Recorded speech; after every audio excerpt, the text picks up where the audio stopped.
دکتر من واسه افزایش سایز سینم اومدم. میخوای سینه ها چه سایزی بشه؟ 85. هزینه‌اش چقدر میشه؟ هزینه‌اش بین 40 تا 60 بسته به نوع سیلیکونی که تو سینه هاتون کار میشه. این که فرمودی برای 2 تا سینه است؟ بله برای هر دو سینه.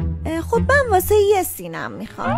هزینه‌اش نصف این میشه دیگه. من درست شنیدم؟ گفتین یک سینه؟ بله یه سینه. خانم عزیز یه چیزی میگی یا مگه میشه؟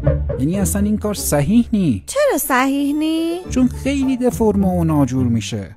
به هیچ وجهی همچین چیزی نمیشه. وا خب چرا؟ یکیشو میخوام عمل کنیم دیگه. ما یعنی من و شوهرم دوست داریم اینجوری باشه. ای بابا خانم لطف کنین برین یه روز دیگه با شوهرتون تشریف بیارین اینجا تا من شخصا خودم با ایشون صحبت بکنم. اگه اوکی بود در خدمتتون هستم. شوهرم الان همینجاست. بذارین صداش کنم. ناصر یه لحظه بیا اینجا. سلام آقای دکتر من در خدمتم.